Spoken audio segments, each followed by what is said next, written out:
One Shot by James Benjamin Blish. Recording by Reynard.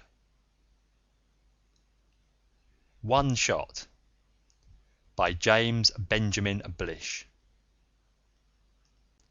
You can do a great deal if you have enough data and enough time to compute on it by logical methods. But given the situation that neither data nor time is adequate and an answer must be produced, what do you do? On the day that the Polish freighter Ludmilla laid an egg in New York Harbor, Abner Longman's One Shot brawn was in the city going about his normal business, which was making another $1 million. As we found out later, almost nothing else was normal about that particular week for Braun. For one thing, he had brought his family with him, a complete departure from routine, reflecting the unprecedentedly legitimate nature of the deals he was trying to make. From every point of view, it was a bad weekend for the CIA to mix into his affairs, but nobody had explained that to the master of the Ludmilla. I'd better add here that we knew nothing about this until afterward.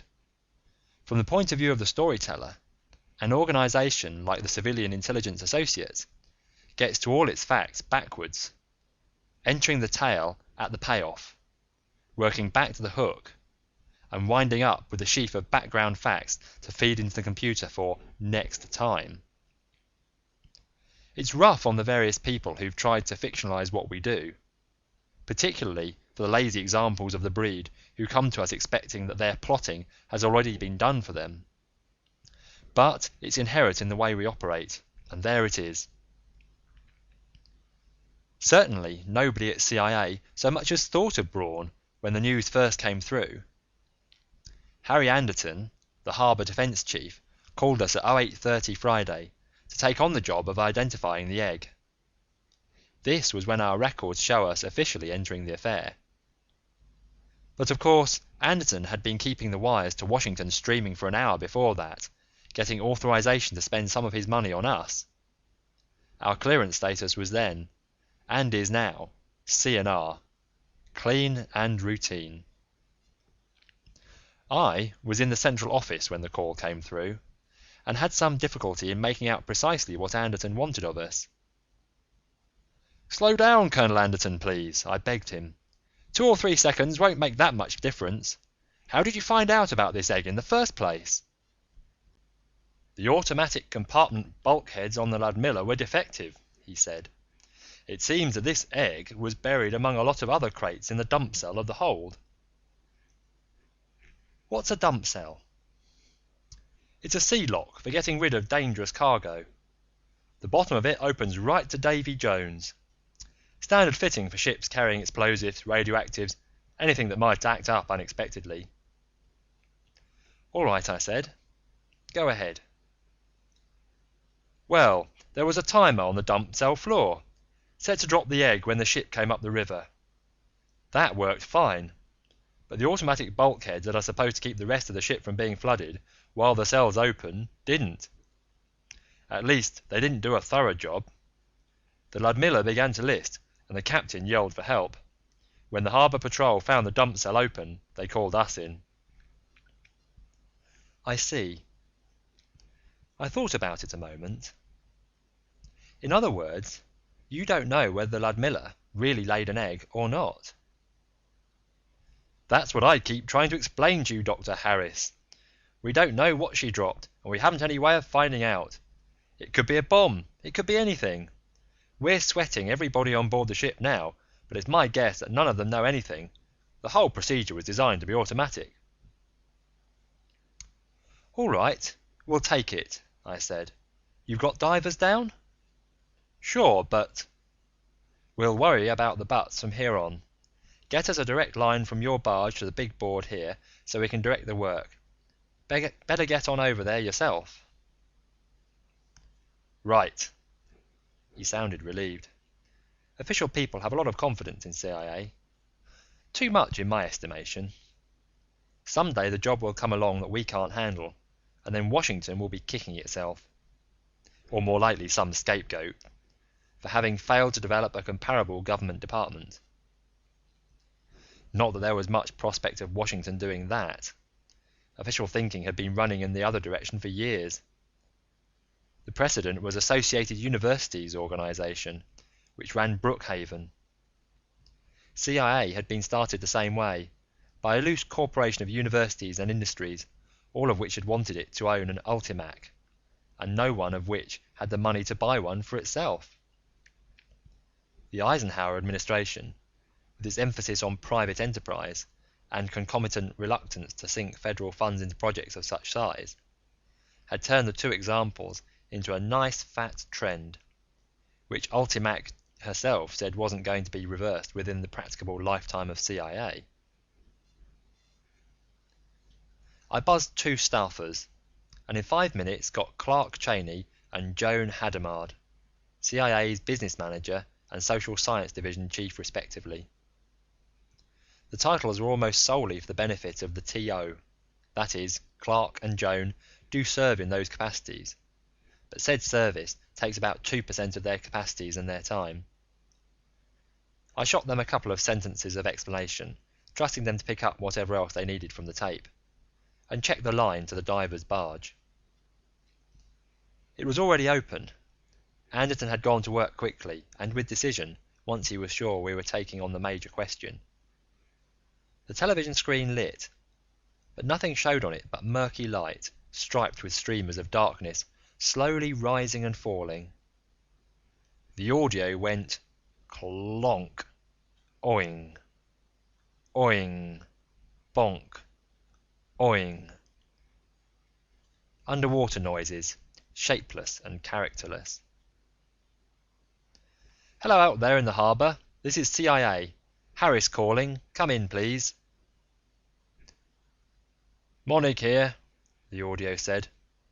Boink, oing, oing. "Got anything yet?" "Not a thing, Dr. Harris," Monig said. "You can't see 3 inches in front of your face down here. It's too silty. We bumped into a couple of crates, but so far, no egg." "Keep trying." Cheney, looking even more like a bulldog than usual, was setting his stopwatch by one of the 8 clocks on Ultimac's face. "Want me to take the divers?" he said. "No, Clark, not yet. I'd rather have Joan do it for the moment." I passed the mic to her. "You'd better run a probability series first." "Check." He began feeding tape into the integrator's mouth. "What's your angle, Peter?" "The ship. I want to see how heavily shielded that dump cell is." "It isn't shielded at all," Anderton's voice said behind me. I hadn't heard him come in, but that doesn't prove anything. The egg might have carried sufficient shielding in itself. Or maybe the commies didn't care whether the crew was exposed or not. Or maybe there isn't any egg. "All that's possible," I admitted, "but I want to see it anyhow." "Have you taken blood tests?" Joan asked Anderton. "Yes." "Get the reports through to me, then. I want white cell counts, differentials, platelet counts, hematocrit and SED rates on every man." Anderton picked up the phone and I took a firm hold on the doorknob. "Hey," Anderton said, putting the phone down again. "Are you going to duck out just like that? Remember, Dr. Harris, we've got to evacuate the city first of all. No matter whether it's a real egg or not, we can't take the chance on its not being an egg." "Don't move a man until you get a go-ahead from CIA," I said. "For all we know now, evacuating the city may be just what the enemy wants us to do, so they can grab it unharmed. Or they may want to start a panic for some other reason, any one of 50 possible reasons." "You can't take such a gamble," he said grimly. "There are 8.5 million lives riding on it. I can't let you do it." You passed your authority to us when you hired us, I pointed out. If you want to evacuate without our okay, you'll have to fire us first. It'll take another hour to get that cleared from Washington, so you might as well give us the hour. He stared at me for a moment, his lips thinned. Then he picked up the phone again to order Joan's blood count, and I got out the door, fast. A reasonable man would have said that I found nothing useful on the Ludmilla except negative information. But the fact is that anything I found would have been a surprise to me. I went down looking for surprises. I found nothing but a faint trail to Abner Longman's brawn, most of which was 15 years old. There'd been a time when I'd known Braun, briefly, and to no profit to either of us, as an undergraduate majoring in social sciences. I'd taken on a term paper on the old International Longshoremen's Association, a racket-ridden union now formally extinct, although anyone who knew the signs could still pick up some traces on the docks. In those days, Braun had been the business manager of an insurance firm, the sole visible function of which had been to write policies for the ILA and its individual dock wallopers. For some reason, he had been amused by the brash youngster who'd barged in on him and demanded the lowdown, and had shown me considerable lengths of ropes not normally in view of the public. Nothing incriminating, but enough to give me a better insight into how the union operated than I had any right to expect, or even suspect. Hence, I was surprised to hear somebody on the docks remark that Braun was in the city over the weekend. It would never have occurred to me that he still interested himself in the waterfront, for he'd gone respectable with a vengeance. He was still a professional gambler, and according to what he had told the Congressional Investigation Committee last year, took a $30,000 to $50,000 a year at it. But his gambles were no longer concentrated on horses, the numbers, or shady insurance deals. Nowadays, what he did was called investment, mostly in real estate. Realtors knew him well as the man who had almost bought the Empire State Building. The almost in the equation stands for the moment when the shoestring broke. Joan had been following his career too, not because she had ever met him, but because for her he was a type study in the evolution of what she called the extra-legal ego. With personalities like that, respectability is a disease, she told me. There's always an almost open conflict between the desire to be powerful and the desire to be accepted. Your ordinary criminal is a moral imbecile, but people like Braun are damned with a conscience, and sooner or later they crack trying to appease it. I'd sooner try to crap a Timken bearing, I said. Braun's 10-point steel all the way through. Don't you believe it? The symptoms are showing all over him. Now he's backing Broadway plays, sponsoring beginning actresses, joining playwrights groups. He's the only member of Buskin and Brush who's never written a play, acted in one, or so much as pulled the rope to raise the curtain. That's investment, I said. That's his business. Peter, you're only looking at the surface. His real investments almost never fail, but the plays he backs always do. They have to. He's sinking money in them to appease his conscience, and if they were to succeed, it would double his guilt instead of salving it. It's the same way with the young actresses. He's not sexually interested in them.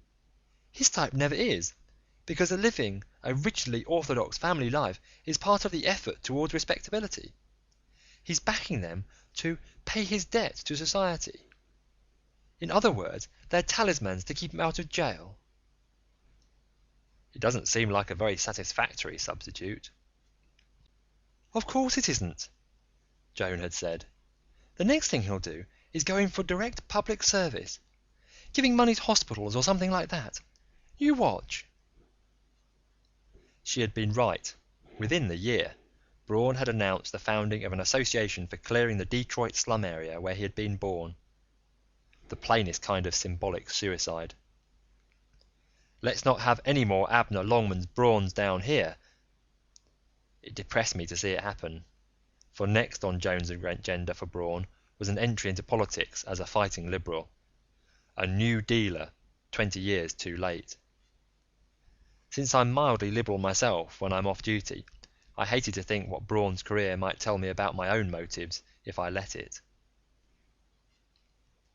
All of which had nothing to do with why I was prowling around the Ludmilla.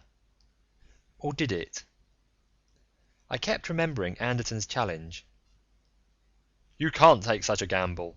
There are 8.5 million lives riding on it. That put it up into Braun's normal operating area, all right. The connection was still hazy, but on the grounds that any link might be useful, I phoned him. He remembered me instantly. Like most uneducated, power-driven men, he had a memory as good as any machine's. You never did send me that paper you was going to write, he said. His voice seemed absolutely unchanged, although he was in his 70s now. You promised you would. Kids don't keep their promises as well as they should, I said, but I've still got copies, and I'll see to it that you get one this time. Right now, I need another favour. Something right up your alley. CIA business? Yes, I didn't know you knew I was with CIA. Braun chuckled. I still know a thing or two, he said. What's the angle? That I can't tell you over the phone, but it's the biggest gamble there ever was, and I think we need an expert.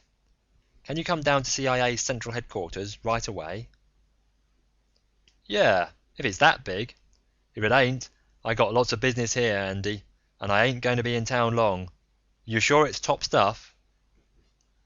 My word on it. He was silent a moment. Then he said, Andy, send me your paper. The paper? Sure, but... Then I got it. I'd given him my word. You'll get it, I said. Thanks, Mr. Braun. I called headquarters and sent a messenger to my apartment to look for one of those long, dusty blue folders with the legal length sheets inside them, with orders to scorch it over to Braun without stopping to breathe more than once. Then I went back myself. The atmosphere had changed. Anderton was sitting by the big desk, clenching his fists and sweating. His whole posture telegraphed his controlled helplessness. Cheney was bent over a seismograph, echo sounding for the egg through the river bottom. If that even had a prayer of working, I knew he'd have had the trains of the Hudson and Manhattan stopped. Their rumbling course through the tubes would have blanked out any possible echo pit from the egg. Wild goose chase, Jones said, scanning my face. Not quite. I've got something, if I can just figure out what it is. Remember One-Shot Braun? Yes. What's he got to do with it? Nothing, I said, but I want to bring him in. I don't think we'll lick this project before deadline without him. What good is a professional gambler on a job like this? He'll just get in the way. I looked towards the television screen, which now showed an amorphous black mass jutting up from a foundation of even deeper black. Is that operation getting you anywhere? Nothing's got us anywhere, Anderson interjected harshly. We don't even know if that's the egg. The whole area is littered with crates. Harris, you've got to let me get that alert out. Clark, how's the time going? Cheney consulted the stopwatch. Deadline in 20 minutes, he said. All right, let's use those minutes. I'm beginning to see this thing a little clearer. Joan, what we've got here is a one-shot gamble, right? In effect, she said cautiously. And it's my guess that we're never going to get the answer by diving for it. Not in time, anyhow. Remember when the Navy lost a barge load of shells in the harbour back in '52? They scrabbled for them for a year and never pulled up a one. They finally had to warn the public that if it found anything funny looking along the shore, it shouldn't bang said object or shake it either. We're better equipped than the Navy was then, but we're working against a deadline." "If you'd admitted that earlier," Henderson said hoarsely, "we'd have 500,000 people out of the city by now. Maybe even 1,000,000. "We haven't given up yet, Colonel. The point is this, Joan. What we need is an inspired guess. Get anything from the Prob series, Clark?" "I thought not. On a one-shot gamble of this kind, the laws of chance are no good at all.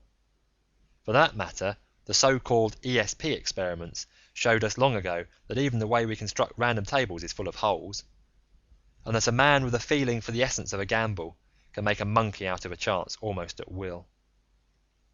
And if there ever was such a man, Braun is it. That's why I asked him to come down here. I want him to look at that lump on the screen and play a hunch."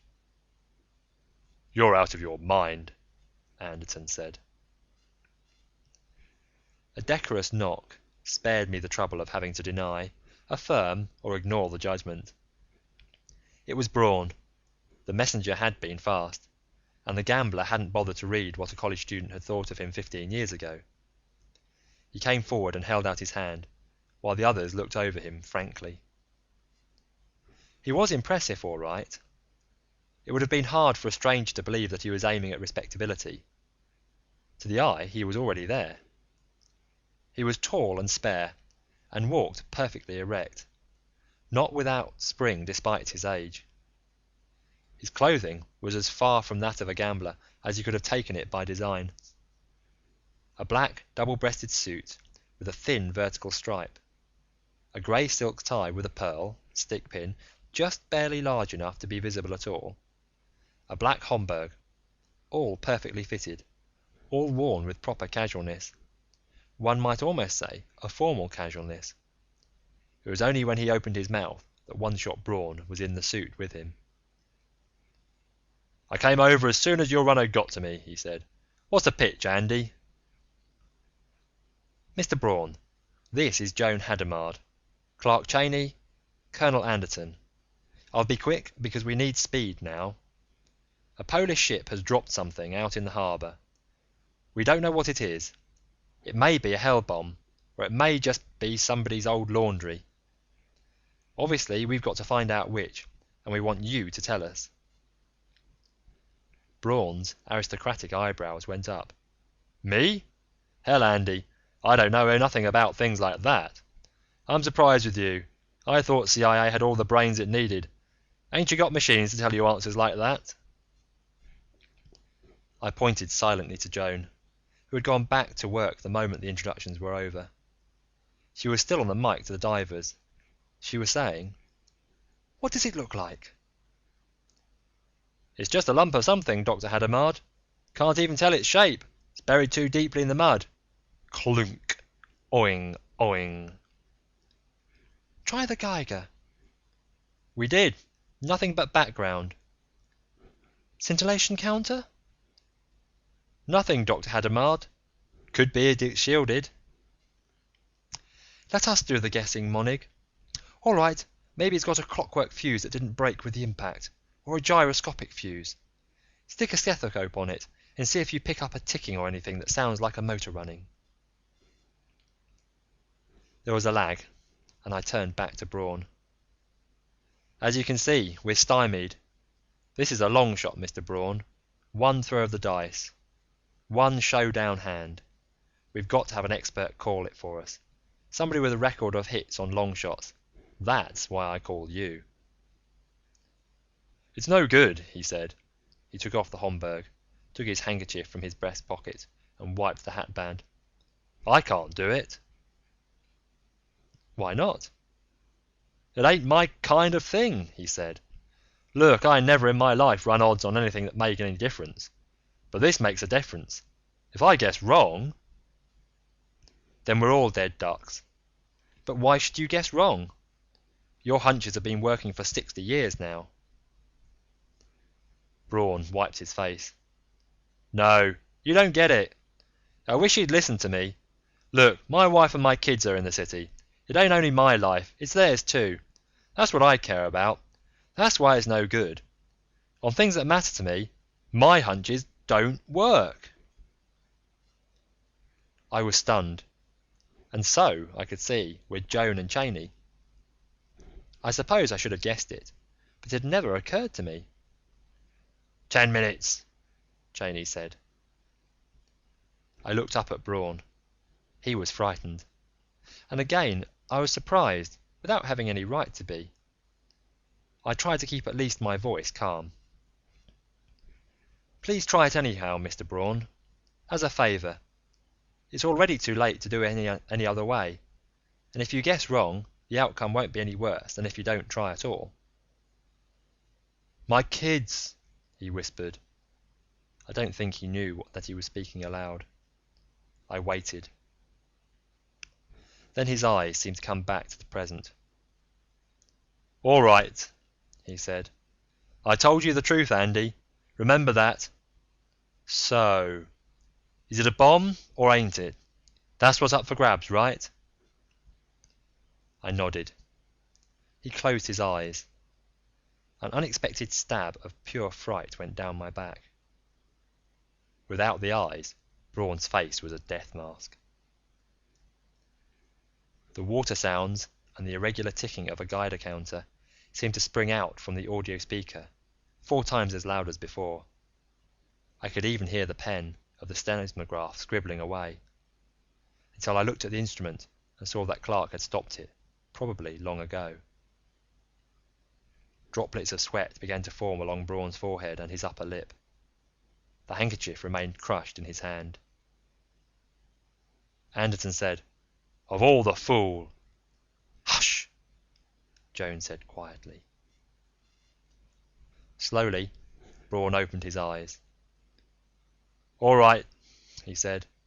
"You guys wanted it this way. I say it's a bomb." He stared at us for a moment more, and then, all at once, the Timkin bearing burst. Words poured out of it. "Now, you guys do something. Do your job like I did mine. Get my wife and kids out of there. Empty the city. Do something. Do something!" Anderton was already grabbing for the phone. "You're right, Mr. Braun, if it isn't already too late." Cheney shot out a hand and caught Anderton's telephone arm by the wrist. "Wait a minute," he said. "What do you mean, wait a minute? Haven't you already shot enough time?" Cheney did not let go. Instead, he looked inquiringly at Joan and said, "1 minute, Joan. You might as well go ahead." She nodded and spoke into the mic. "Monig, unscrew the cap." "Unscrew the cap?" the audio squawked. "But, Dr. Hadamard, if that sets it off..." "It won't go off. That's the one thing you can be sure it won't do." "What is this?" Anderton demanded. "What's this deadline stuff, anyhow?" "The cap's off," Monig reported. "We're getting plenty of radiation now. Just a minute. Yeah, Dr. Hadamard, it's a bomb all right, but it hasn't got a fuse. Now how could they have made a fool mistake like that?" "In other words, it's a dud," Joan said. "That's right, a dud." Now, at last, Braun wiped his face, which was quite grey. "I told you the truth," he said grimly. "My hunches don't work on stuff like this." "But they do," I said. "I'm sorry we put you through the ringer. And you too, Colonel, but we couldn't let an opportunity like this slip. It was too good a chance for us to test how our facilities would stand up in a real bomb drop." "A real drop?" Anderton said. "Are you trying to say that CIA staged this? You ought to be shot, the whole pack of you." "No, not exactly," I said. "The enemy's responsible for the drop, all right. We got word last month from our man in Gdynia that they were going to do it, and that bomb would be on board the Ludmilla. As I say, it was too good an opportunity to miss. We wanted to find out just how long it would take us to figure out the nature of the bomb, which we didn't know in detail after it was dropped here, so we had our people in Gdynia defuse the thing after it was put on board the ship. but otherwise leave it entirely alone. Actually, you see, your hunch was right on the button as far as it went. We didn't ask you whether or not the object was a live bomb. We asked whether it was a bomb or not. You said it was, and you were right." The expression on Braun's face was exactly like the one he had worn while he had been searching for his decision, except that since his eyes were open, I could see that it was directed at me. "If this was the old days," he said in an ice-cold voice, "I might have made the Colonel's idea come true. I don't go in for tricks like this, Andy." "It was more than a trick," Clark put in. "You'll remember we had a deadline on the test, Mr. Braun. Obviously, in a real drop, we wouldn't have all the time in the world to figure out what kind of thing had been dropped. If we had still failed to establish that when the deadline ran out, we would have had to allow evacuation of the city, with all the attendant risk that that was exactly what the enemy wanted us to do." "So?" "So, we failed the test," I said. "At 1 minute short of the deadline, Joan had the divers unscrew the cap. In a real drop, that would have resulted in a detonation, if the bomb was real. We'd never risk it. That we did do it in the test was a concession of failure, an admission that our usual methods didn't come through for us in time. And that means that you were the only person who did come through, Mr. Braun. If a real bomb drop ever comes, we're going to have you here as an active part of our investigation. Your intuition for the one-shot gamble was the one thing that bailed us out this time. Next time, it may save 8 million lives." There was quite a long silence. All of us, Anderton included, watched Braun intently, but his impassive face failed to show any trace of how his thoughts were running. When he did speak at last, what he said must have seemed insanely irrelevant to Anderton, and maybe to Cheyney too, and perhaps it meant nothing more to Joan than the final clinical note in a case history. "It's funny," he said. "I was thinking of running for Congress next year from my district, but maybe this is more important." It was, I believe, the sigh of a man at peace with himself.